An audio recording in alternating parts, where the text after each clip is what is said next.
There is a particular kind of family that mistakes cruelty for honesty and calls it love.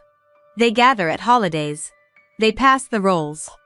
They laugh at the right moments because they have learned, over decades, exactly where the laughs are supposed to go. I know this family well. I grew up inside it. Thanksgiving at my parents' house followed a script, so familiar I could have narrated it from the driveway. My Aunt Linda would arrive 20 minutes late and blame traffic.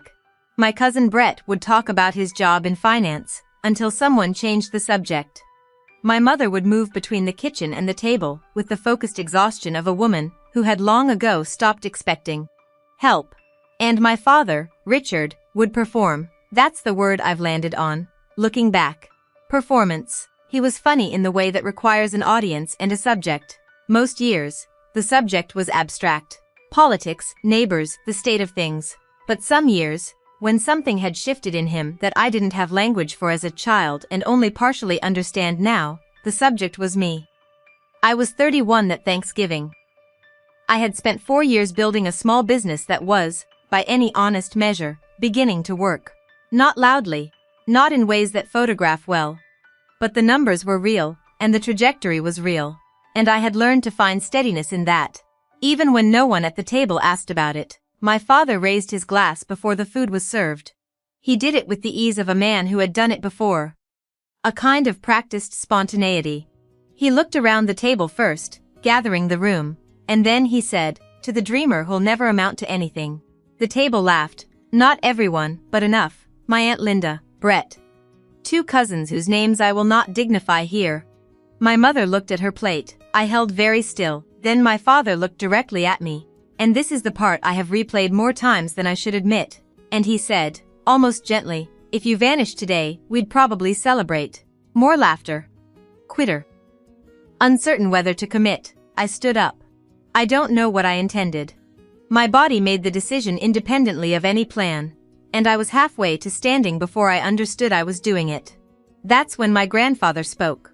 Walter was 81 that year. He sat at the far end of the table in the way old men sometimes do at family gatherings. Present but peripheral, assumed to be following rather than leading. He didn't raise his voice. He didn't stand. He simply set down his fork, and something in that small sound drew the room's attention the way a loud noise sometimes can't. He said my name first. Just my name, the way he always said it. Like it meant something specific. Then he said, "Richard. Do you know who owns the building your accountant works out of?" My father blinked. "What?" "The office on Claremont. Suite 4B. Do you know who the landlord is?" A pause. My father didn't know. No one at the table knew. I watched my father's face move through confusion towards something that hadn't arrived yet. Walter looked at him steadily. "Your son bought that building 14 months ago. Along with 2 others on the same block." He picked his fork back up. "I thought you knew." The room didn't erupt. That's what people expect when they hear this story. Some cinematic collapse, chair scraping, voices raised. It wasn't like that. It was quiet. The specific quiet of people recalibrating. Brett looked at his phone. My Aunt Linda reached for her wine. My father set down his glass, carefully, like it had become suddenly fragile, and said nothing. My mother looked up from her plate for the first time since the toast. I didn't explain myself. There was nothing to explain.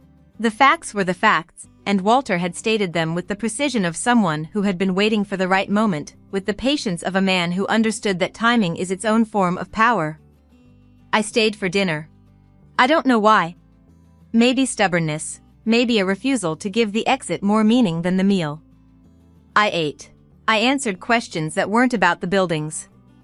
I helped carry dishes to the kitchen. My father did not speak to me directly for the rest of the evening. In the parking lot afterward, Walter found me by my car. He was moving slowly, one hand on his cane, breath visible in the November air. He didn't apologize for my father.